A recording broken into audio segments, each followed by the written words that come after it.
রাসূলুল্লাহ সাল্লাল্লাহু আলাইহি ওয়াসাল্লামের উপর কোরআনুল কারীমের আয়াত নাজিল হয়েছে। আল্লাহ রাব্বুল আলামিন কোরআনুল কারীমের মধ্যে আয়াত নাজিল করেন, وَوَصَّيْنَا الْإِنسَانَ بِوَالِدَيْهِ حُسْنًا وَإِنْ جَاهَدَاكَ لِتُشْرِكَ بِي مَا لَيْسَ لَكَ بِهِ عِلْمٌ فَلَا تُطِعْهُمَا। আল্লাহ রাসূল সাল্লাল্লাহু আলাইহি ওয়াসাল্লামের উপর আয়াত নাজিল করেছেন। আল্লাহ রাব্বুল আলামিন বলেন, ওয়াসাইনাল ইনসান, আমি মানুষকে ওসিয়ত করি। বলে কেমন ওসিয়ত? বিওয়ালিদাইহি হুসনা, যে তারা যেন তাদের আব্বা আম্মার সাথে সদাচরণ করে, সব সময় ভালো ব্যবহার করে, আব্বা আম্মার সাথে কোনো ধরনের কোনো গোলমাল না পাকায় এবং আব্বা আম্মাকে কোনো ধরনের কোনো কষ্ট না দেয়। আমি মানুষদেরকে সদাচরণ করি যাতে তারা তাদের বাবা মায়ের সাথে ভালো আচরণ করে। আল্লাহ রাব্বুল আলামিন বলে দেখো দেখো, যদি বাবা মা এমন হয়, ওয়া ইন জাহাদাকা লিতুশরিকা বি মা লাইসা লাকা বিহি ইলম, যদি বাবা মা এমন হয় যে সন্তানকে বাধ্য করে এমন জিনিসকে আল্লাহর সাথে শরীক করার জন্য যেই জিনিস সম্পর্কে সন্তানের ধারণা নাই, জানাশোনা নাই, আল্লাহ রাব্বুল আলামিন বলে যখন বাবা মা তোমাকে শিরিক করার জন্য বাধ্য করবে তখন আর বাবা মাকে মানা যাবে না, বাবা মার কথা শোনা যাবে না। বাবা মাকে শ্রদ্ধা করবে, সহস্তে তার খেদমত করবে, তার জন্য নিজের আজনিহা, নিজের দুটি পাখা, নিজের যেই হস্তদয় আছে এটাকে একবারে বিনয়ী করে দিবে। অর্থাৎ বাবা মায়ের জন্য তোমার নিবেদিত প্রাণ থাকবে। তবে যখন তারা তোমাকে বলবে আল্লাহর সাথে এমন কিছুকে শরীক করার জন্য যেই বিষয় সম্পর্কে তোমার কোনো ধারণা নেই, আল্লাহ রাব্বুল আলামিন বলে ফালা তুতিউহুমা, তাহলে ওই জিনিসের তুমি অনুসরণ করো না। ওই মুহূর্তে বাবা মায়ের কথা মানা আমাদের জন্য জরুরি না। তাহলে বোঝা গেল কোন বাবা মা শরীকের জন্য আদেশ করবে? বলেন, যিনি অমুসলিম। যেই বাবা মা কি অমুসলিম, অমুসলিম বাবা মা কখনো চায় না ইসলামের উপর আমরা থাকি। অমুসলিম বাবা মা একজন মুসলমান সন্তানকে সবসময় চায় সে যেন অমুসলিম বাবা মার মতো চলে।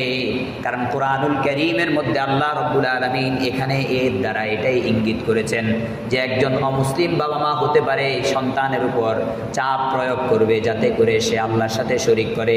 কিন্তু আল্লাহ রাব্বুল আলামিন বলেন ফালা তুতিউহুমা, বলে যদি শরীকের পর্যায়ে চলে যায় ও বান্দা, তাহলে তুমি তোমার আব্বা আম্মাকে আর মানবে না, আব্বা আম্মাকে আর মানা যাবে না।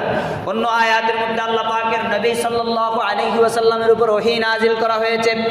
আল্লাহ রাব্বুল আলামিন বলেন, ওয়া ইন জাহাদাকা আলা আন তুশরিকা বিমা লাইসা লাকা বিহি ইলম ফালা তুতিউহুমা ওয়া সাহিবহুমা ফিদ দুনিয়া মা'রুফা واتبع سبيل من أناب إلي ثم إلي مرجعكم فأنبئكم بما كنتم تعملون।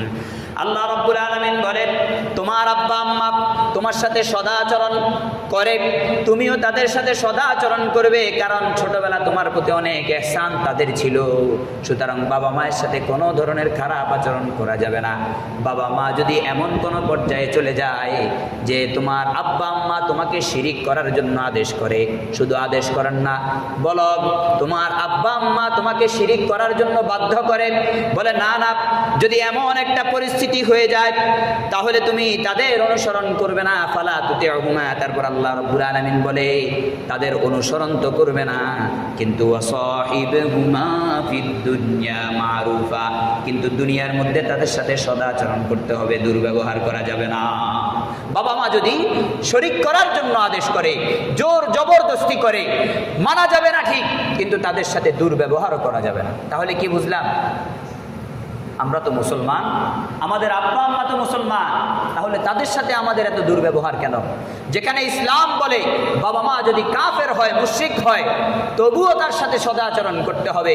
ও যুবকেরা, তাহলে আমাদের কেন এই পরিস্থিতি যে আমরা আমাদের আব্বা আম্মা মুসলমান হওয়ার পরেও তাদের সাথে সদাচরণ করতে পারি না? এটা আমাদের দুর্বলতা।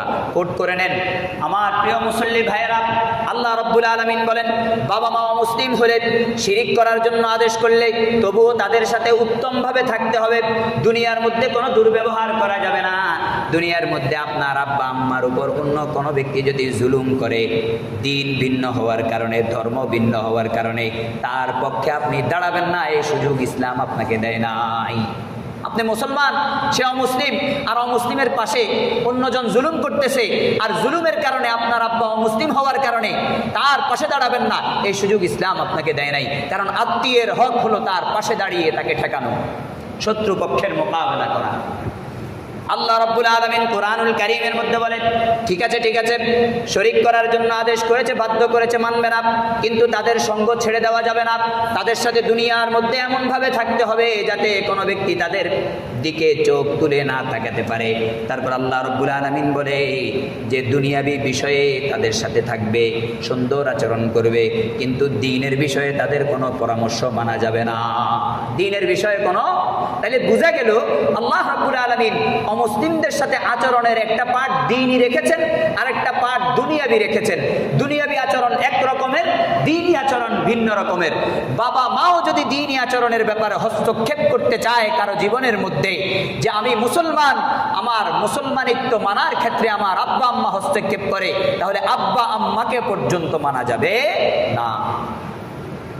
আল্লাহ রাব্বুল আলামিন বলেন, দ্বীনের ক্ষেত্রে যখন বাবা মা তোমার প্রতি হস্তক্ষেপ করতে চাইবে তখন তুমি কি করবে?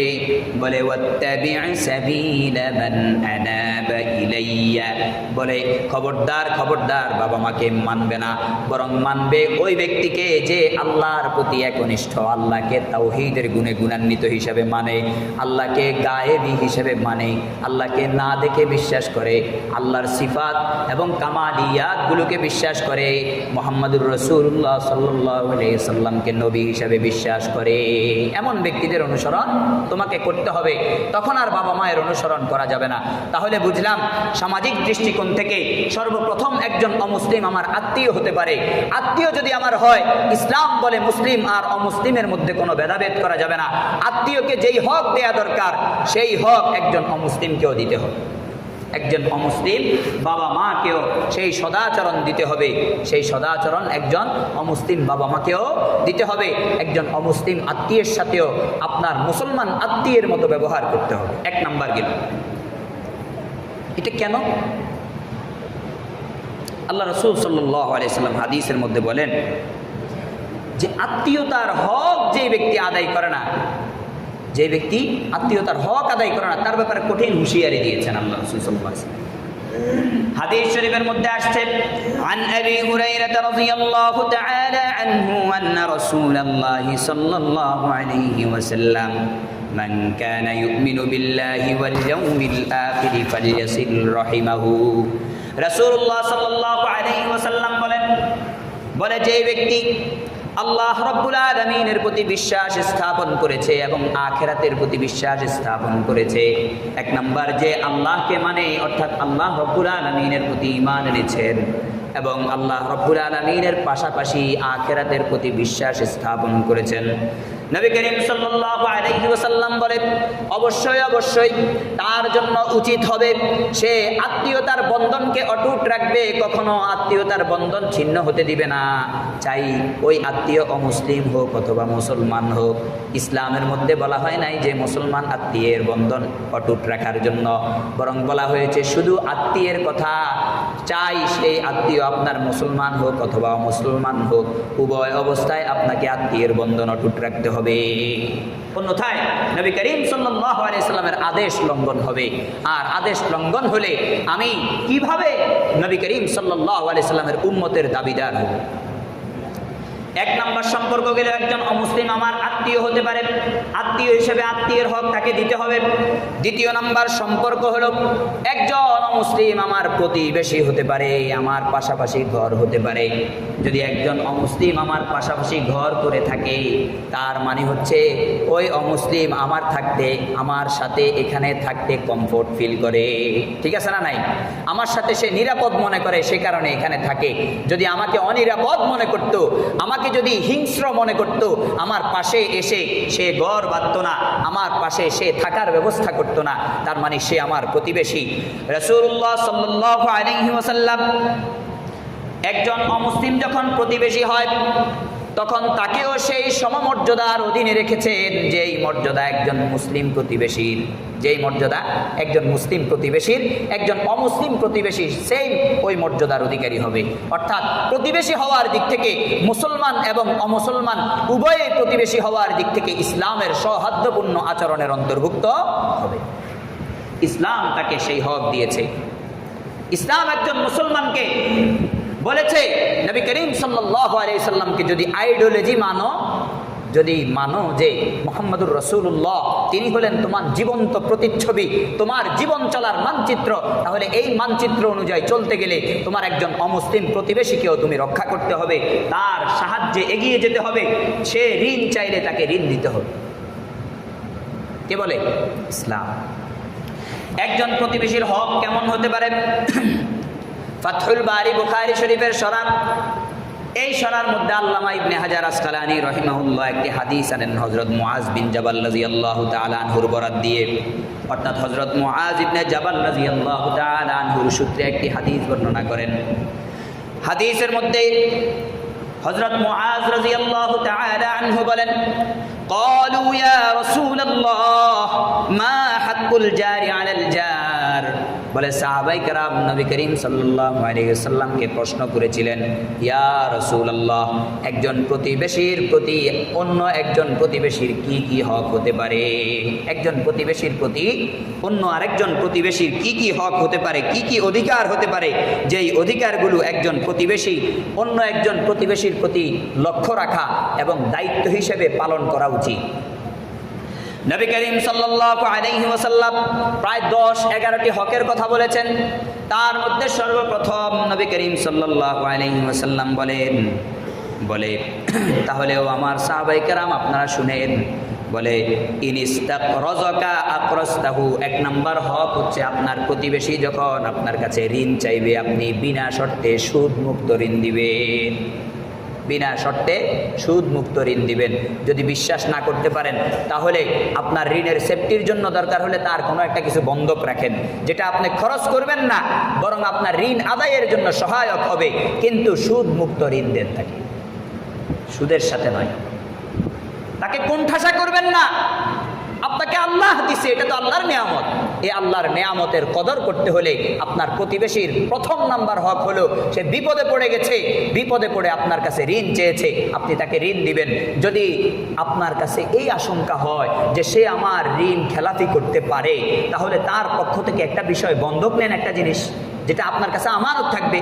যখন ঋণের দেওয়ার ডেট আসবে তখন যদি সে তাল বাহানা করে তখন ওই বিষয়টা বেচে, ওই বস্তুটা বেচেও আপনার ঋণ পরিশোধ করা যেতে পারে। পারা যায় কি না? ইসলাম তো এই অধিকার দিয়েছে। সুতরাং প্রতিবেশীর প্রথম হক হলো, রাসূলুল্লাহ বলেন যদি তোমার প্রতিবেশী তোমার কাছে ঋণ চায় তাহলে তোমাকে ঋণ দিতে হবে। 2 নাম্বার যেই অধিকার প্রতিবেশীর প্রতি আল্লাহ রাসূল সাল্লাল্লাহু আলাইহি সাল্লাম বলে ওয়াইনিস্তাআনাকা আনতাহু, বলে তোমার প্রতিবেশী বিপদে পড়ে গেছে, তোমার কাছে সাহায্য চেয়েছে, তুমি যদি পারো, তোমার যদি সাধ্য থাকে, তোমার যদি সেই অ্যাবিলিটি থাকে তাহলে তাকে সাহায্য করবে, সাহায্যের হাত বাড়িয়ে দিবে। যদি সাহায্য না করতে পারো অন্তত দুর্ব্যবহার করবে না। অমুসলিম হোক বা মুসলিম হোক সকল প্রতিবেশীর কথা বলতেছি। আর আমরা কি করি? আমরা কি করি বলেন না? আমরা প্রতি দৈনিক আমার প্রতিবেশীর সাথে ঝগড়া করি ওই যে পাতা নিয়ে, বুঝে আসছে না, চালের পানি নিয়ে। আল্লাহ, চিন্তা করেন নববী আদর্শ থেকে আমরা কতটা দূরে। এগুলো কি সিরাত না? এগুলো কি রাসূলুল্লাহ সাল্লাল্লাহু আলাইহি সাল্লামের সিরাত না? এগুলো কি করণীয় নয় আমাদের জন্য? নবী করিম সাল্লাল্লাহু আলাইহি ওয়াসাল্লাম বলে দেখো, তোমার প্রতিবেশী যদি তোমার কাছে সাহায্য তলব করে তাহলে তুমি তাকে সাহায্য করবে। 3 নাম্বার রাসূলুল্লাহ সাল্লাল্লাহু আলাইহি ওয়াসাল্লাম 3 নাম্বার উপদেশ দিয়েছেন, ওয়া ইন মারিদা উত্তাহু, যদি তোমার প্রতিবেশী অসুস্থ হয়ে যায় তাহলে তুমি তার খোঁজ খবর নেবে। অসুস্থ হয়ে গেছে তুমি তার খোঁজ খবর নাও, চাই মুসলিম হোক অথবা অমুসলিম হোক, তুমি তার খোঁজ খবর নাও। নবী করিম সাল্লাল্লাহু আলাইহি ওয়াসাল্লাম 4 নম্বরে বলেন ওয়াইন ইহতাজা আতাইতাহু, বলে তোমার প্রতিবেশী যদি মুখাপেক্ষী হয়, অর্থাৎ খুব অভাবগ্রস্ত অবস্থায়, খুব ঠেকে গেছে, মাইয়াটাকে বিয়ে দিবে, মেয়েটাকে বিয়ে দিবে, বিয়ে দেওয়ার ক্ষেত্রে বড় অভাবগ্রস্ততায় ভুগছে। এ অবস্থায় তুমি তাকে দান করো, নিজের থেকে দান করো, ঋণ নয়। দেখছেন, দানের কথাও আসছে। শুধু যে ঋণ দিব বিষয়টা এরকম নয়, বলে যে তুমি তোমার প্রতিবেশীকে মাঝে মাঝে কিছু দান করো। বলে ভাই এটা দিয়ে আপনি চা খাইয়েন, এটা দিয়ে মেয়ের বিয়ে খরচ করেন। প্রতিবেশী যখন একটা কাজ করে, ঘরের কাজ ধরছে অথবা অন্য একটা কাজ করতেছে, জানেন যে তার পরিস্থিতি এতটা ভালো না, কিছু টাকা তাকে হাদিয়া দিবেন, কিছু টাকা তাকে দান করবেন। রাসূলুল্লাহ সাল্লাল্লাহু আলাইহি ওয়াসাল্লাম বলেন, ইন ইহতাজা আতাইতাহু, যদি সে মুখাপেক্ষী হয় তাহলে তুমি তাকে দান করবে। তারপর 5 নম্বরে নবী করিম সাল্লাল্লাহু আলাইহি সাল্লাম প্রতিবেশীর হকের ব্যাপারে বলেন, ওয়া ইনিফতাকারা উক্তা আলাইহি, যদি সে অভাবগ্রস্ত হয় তার খোঁজ খবর নিবে। কেমন খোঁজ খবর? যে সকালবেলা খেয়েছে কিনা, দুপুরবেলা খেয়েছে কিনা, রাতের বেলা খেয়েছে কিনা। যদি খাবার খায় খেলে তো ভালো, যদি না খেতে পারে তাহলে সহযোগিতা করবে, আগের জায়গায় চলে যাবে। ওয়া ইনিস্তাআনাকা ফাস্তাআনতাহু, যেমনই সাহায্য চাইলে সাহায্য করবে, সাহায্য না চাইলেও তুমি জানো যে সে অভাবগ্রস্ত, হয়তো ইজ্জত সম্মান এগুলোকে চিন্তা করে তোমার কাছে বলতে পারছে না, তাহলে তুমি তার খোঁজ খবর নাও, সে খেয়েছে কিনা, সকালবেলার খাদ্য আহার তার পেটে ঢুকেছে কিনা, দুপুরবেলা কিছু খাদ্য তার জুটেছে কিনা, তার বাচ্চাগুলোকে খাওয়াতে পারছে কিনা, খোঁজ খবর নাও, খোঁজ খবর নাও।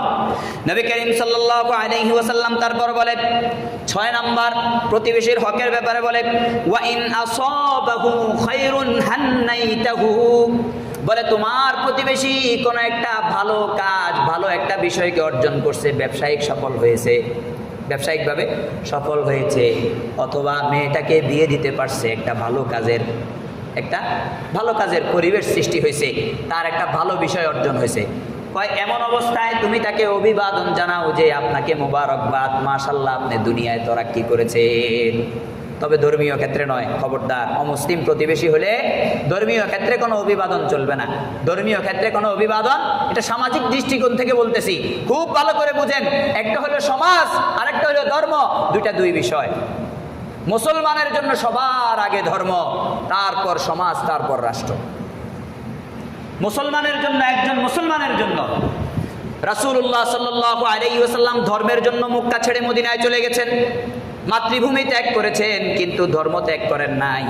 ইসলামের ক্ষতি হয় এমন কাজ রাসূলুল্লাহ এক মুহূর্তের জন্য বরদাস্ত করে নাই। সুতরাং মুসলমানের ধর্ম আগে, তারপর সমাজ, তারপর রাষ্ট্র, তারপর সমাজ, তারপর রাষ্ট্র। রাষ্ট্রের জন্য ধর্ম বিসর্জন দেয়া যাবে না, সমাজের জন্য ধর্ম বিসর্জন দেয়া যাবে না, ধর্মের জন্য সমাজ, রাষ্ট্র সব কিছু বিসর্জন দেয়া যাবে। বরং ওই বিসর্জনে হবে হিজরত, আর হিজরতে হবে সুন্নাত, রাসূলুল্লাহর ফজিলত। মনে রাখবেন, রাসূলুল্লাহ সাল্লাল্লাহু আলাইহি ওয়াসাল্লাম প্রতিবেশীর হকের ব্যাপারে বলে, সে কোনো একটা বিষয়ে খুশি হয়েছে তাকে অভিবাদন জানাও, যদি ধর্মীয় না হয়, যদি ধর্মীয় ইস্যু না হয়, পূজা অর্চনা এগুলো না হয়, বুঝে আসছে না? সে একটা ভালো কাজ করেছে, ব্যবসায়িক ক্ষেত্রে সফল হয়েছে, তাকে অভিবাদন জানাবো।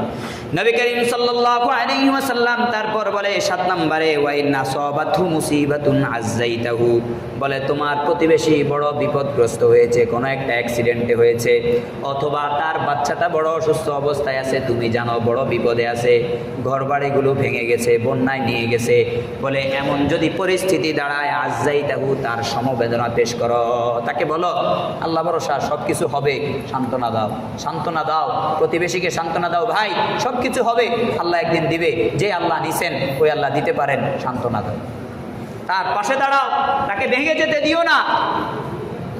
চাই সে মুসলিম হোক অমুসলিম হোক, উভয় অবস্থায় পাশে দাঁড়ানো লাগবে। কি বুঝলেন? সামাজিক সম্প্রীতি, এটা কি সামাজিক সম্প্রীতি। নবী করিম সাল্লাল্লাহু আলাইহি ওয়াসাল্লাম তারপর বলেন, ওয়া ইযা মা তাত্তাবা'তা জানাযাতাহু, এটা শুধু মুসলমান, কারণ এটা ধর্মীয় বিষয়। যখন তোমার কোনো প্রতিবেশী ইন্তেকাল করে চলে যাবে, তখন তুমি তার জানাজায় শরীক হবে। জানাজা কার হয়? মুসলমানের হয়, কিন্তু অমুসলিমের কোনো জানাজা হয় না। অমুসলিমের ওই যে অগ্নিকুণ্ডে তাদেরকে পোড়ে, ওটাতে শরীক হওয়া যাবে না, ওটা তাদের ধর্মীয় আচরণ। কি এটা তাদের। তবে নবী করিম সাল্লাল্লাহু আলাইহি ওয়াসাল্লাম থেকে বুখারী শরীফের মধ্যে সহিহ সূত্রে রিওয়ায়াত আছে, একবার নবী আলাইহিস সালাতু ওয়াস সালাম সাহাবায়ে কেরামদেরকে সাথে নিয়ে বসেছিলেন। হঠাৎ করে নবী করিম সাল্লাল্লাহু আলাইহি ওয়াসাল্লামের সামনে দিয়ে একটি লাশ নিয়ে যাওয়া হচ্ছিল। নবী আলাইহিস সালাতু ওয়াস সালাম এই লাশটিকে দেখে দাঁড়িয়ে গেলেন। দাঁড়ানোর সাথে সাথে লাশ যখন চলে গেছে, লাশ চলে যাওয়ার পর আবার বসে গেছে।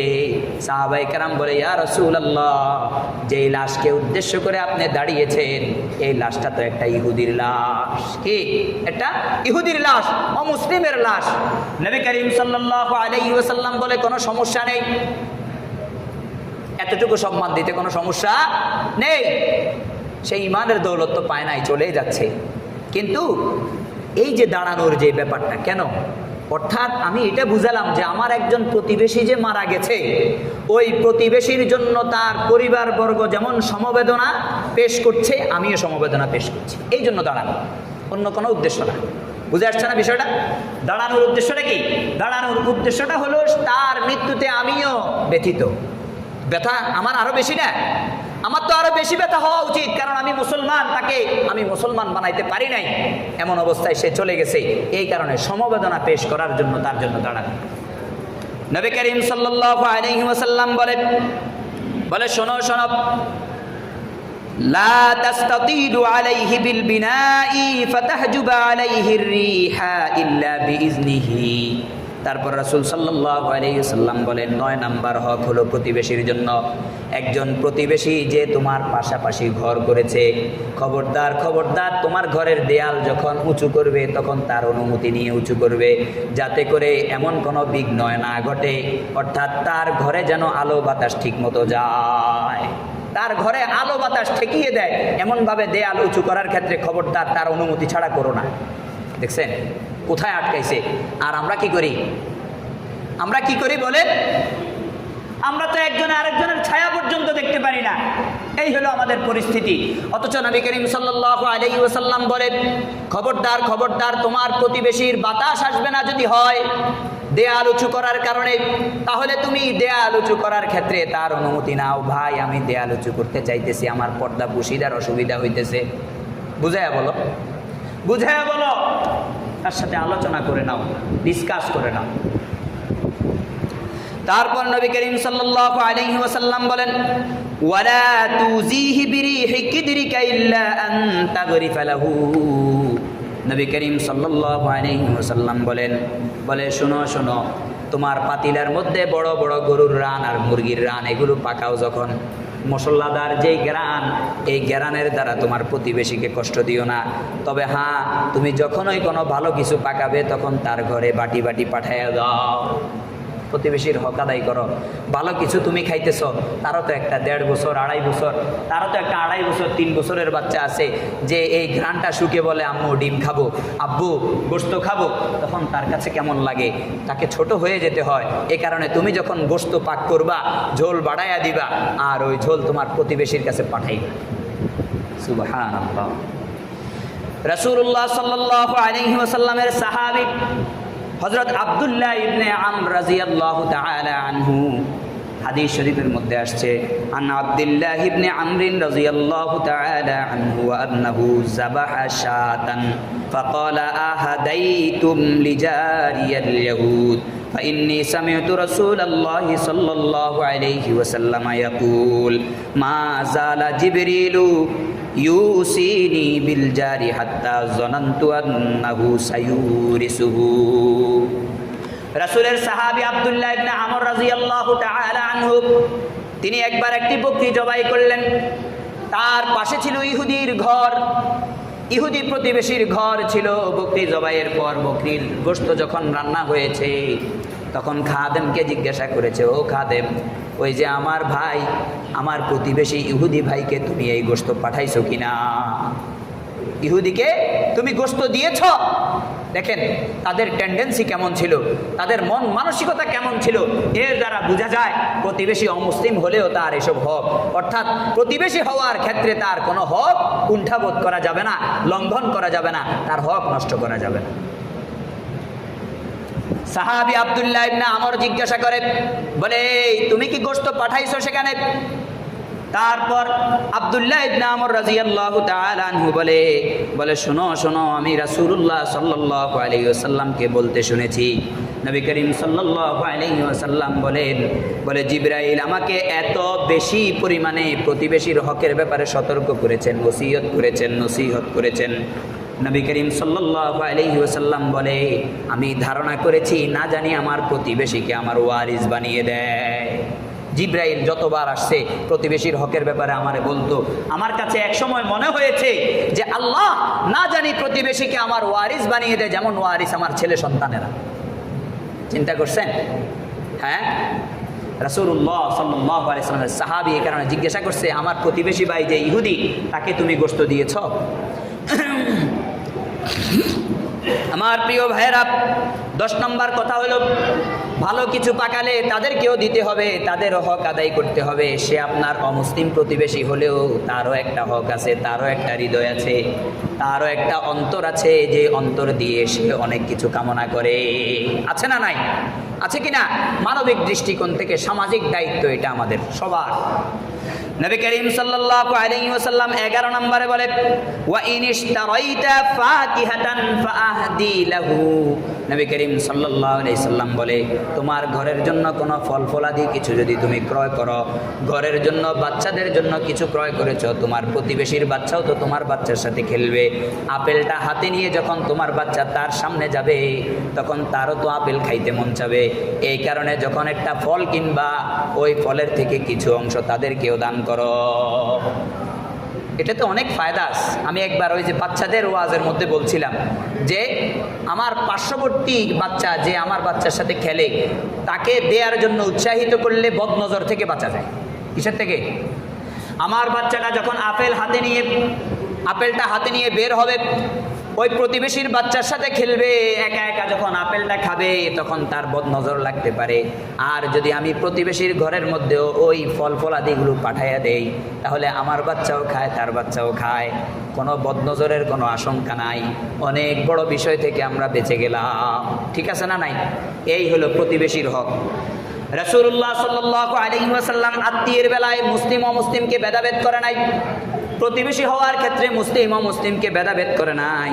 নবী করিম সাল্লাল্লাহু আলাইহি সাল্লাম বলে অমুসলিম তোমার আত্মীয় নয়, অমুসলিম তোমার প্রতিবেশীও নয়, অন্য একজন মানুষ, পাড়ার মানুষ অথবা এই গ্রামের মানুষ অথবা রাষ্ট্রের অমুসলিম। বলে রাষ্ট্রের যদি কোনো মুসলিম হয় অথবা তোমার পাড়ার যদি কোনো মুসলিম হয় তার সাথে কেমন ব্যবহার করবে। নবী আলাইহিস সালাতু ওয়াস সালামের উপর আয়াত নাজিল হয়েছে, লা ইয়ানহাকুমুল্লাহু আনিল্লাযীনা লাম يقاتلوكم في الدين ولم يخرجوا من دياركم أن تبروهم وتقسطوا إليهم إن الله يحب المقسطين। নবী আলাইহিস সালাতু ওয়াস সালামের উপর আল্লাহ পাক আয়াত নাজিল করেছে, বলে আপনি লোকদেরকে জানিয়ে দেন যে আল্লাহ রব্বুল আলামিন ওই সমস্ত অমুসলিম যারা তোমাদের বিরুদ্ধে অস্ত্র ধারণ করে না, তোমাদের বিরুদ্ধে যুদ্ধ করে না, শান্তি চুক্তি করে, তোমাদেরকে তোমাদের ঘর থেকে মক্কাবাসীর মতো বের করে দেয় না, এই সমস্ত অমুসলিমদের সাথে তোমাদেরকে সদাচরণ করতে এবং তাদের প্রতি ইনসাফ করতে আমি নিষেধ করি নাই। কে বলে? আল্লাহ রব্বুল আলামিন বলে যারা তোমাদের বিরুদ্ধে অস্ত্র ধারণ করে না, যারা তোমাদের মুসলমানদের বিরুদ্ধে ষড়যন্ত্র আটে না, যারা তোমাদের বিরুদ্ধাচরণ করে না, সহস্তে তোমাদের সাথে সহাবশ করে,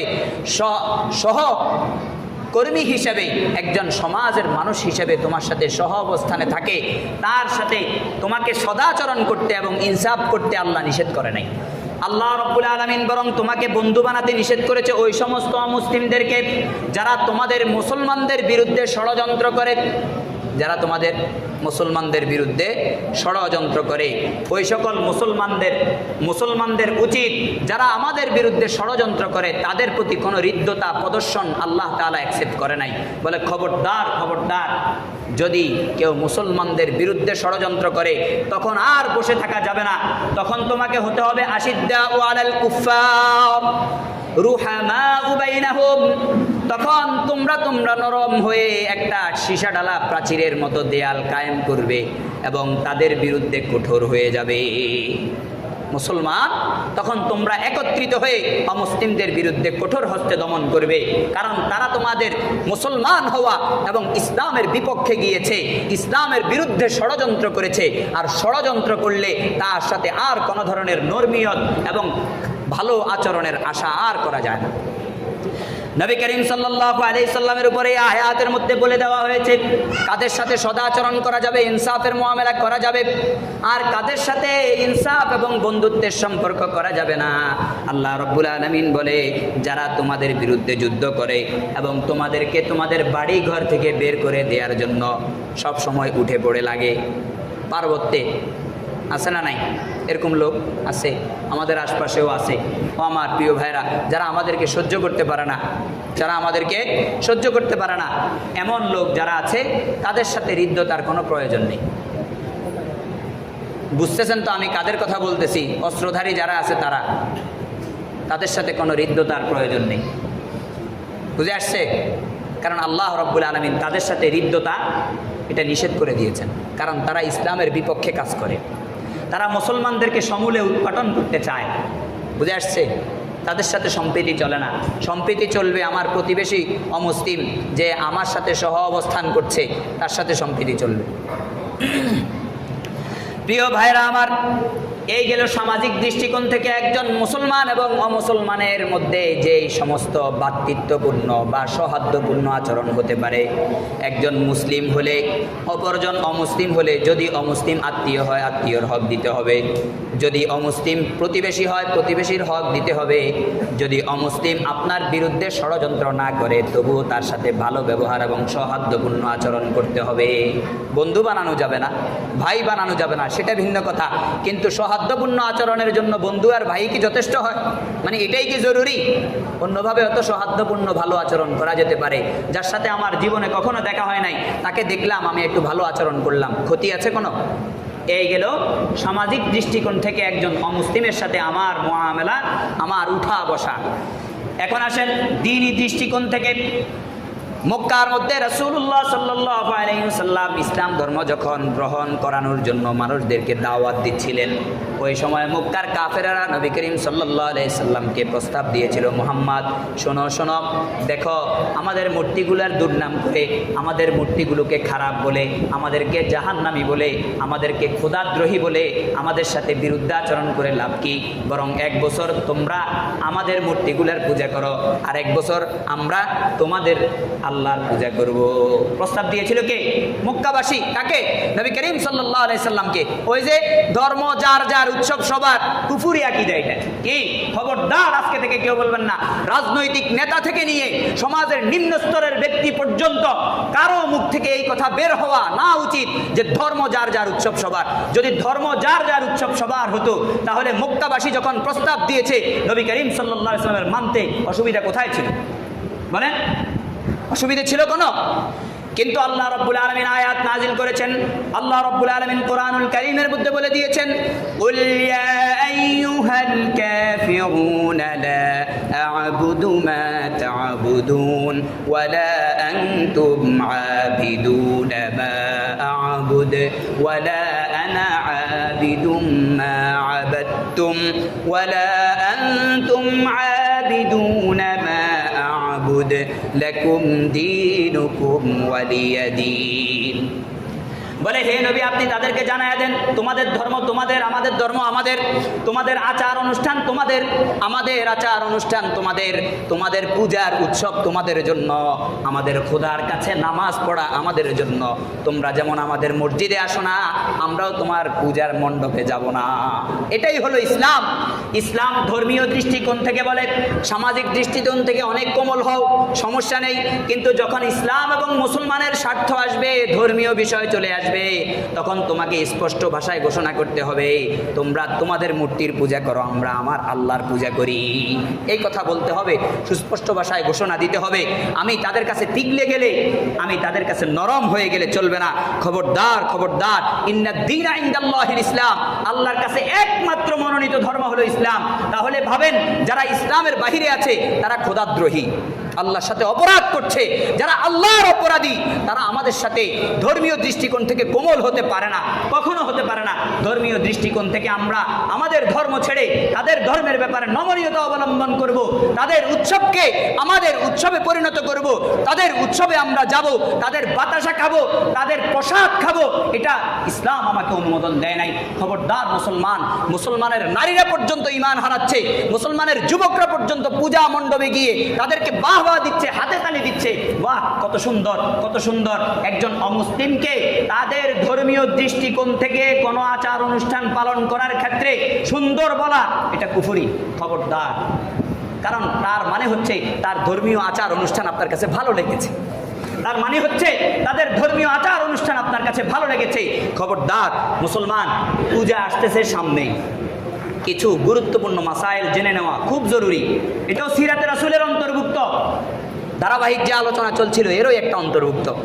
1 নাম্বার, তাদের উৎসবে শুভেচ্ছা জানানো মূর্তিকে শুভেচ্ছা জানানোর মতো। কোনো ব্যক্তি দুর্গাপূজা আসছে, কোনো মুসলমান দুর্গাপূজা উপলক্ষে বন্ধু অমুক তোমাকে শুভেচ্ছা, এই শুভেচ্ছা জানানো মানে হলো মূর্তিকে শুভেচ্ছা জানানো, জায়েজ নাই, হারাম। কি বললাম? কোনো অমুসলিমের উৎসব উপলক্ষে তাকে শুভেচ্ছা জানানো হারাম। 2 নাম্বার মাসালা, তাদের উপহার গ্রহণ করা। সামাজিক দৃষ্টিকোণ থেকে একজন প্রতিবেশী যদি কোনো উপলক্ষ ছাড়া এমনি প্রতিবেশী হিসাবে কোনো এমন বস্তু আপনাকে উপহার দেয় যেই বস্তু আল্লাহর নামে জবাই করা হয়েছে, অথবা কোনো যেই বস্তু পশু পাখি না, কিনা প্রাণী না, বরং ফল ফলাদি অথবা মিষ্টান্ন কোনো খাবার ইত্যাদি প্রতিবেশী হিসাবে দিছে, তাহলে নেওয়া জায়েজ আছে, তবে না নেওয়া উত্তম। তার মন রক্ষার্থে নিবেন, তার মন রক্ষার্থে নিবেন। 2 নাম্বার, তাদের উৎসবে বা ধর্ম পালনের সহযোগিতা হারাম। তাদের উৎসবে ধর্ম পালনের সহযোগিতা, বাক্স নিয়ে আসে না, মন্দিরের জন্য দান করেন, মন্দিরে যদি সদকা করেন তাহলে জায়েজ আছে। তাদের ধর্মকে সহযোগিতা করা হলো, মুসলমানদের বিরুদ্ধে গিয়ে অমুসলিমকে সহযোগিতা করা হারাম। খবরদার। তাহলে গেল উপহার কখন নেওয়া যাবে? যখন সেটা কোনো প্রাণী হবে না, কারণ তারা তো আল্লাহর নামে জবে করে না, মূর্তির নামে জবে করে, সেটা খাওয়া হারাম।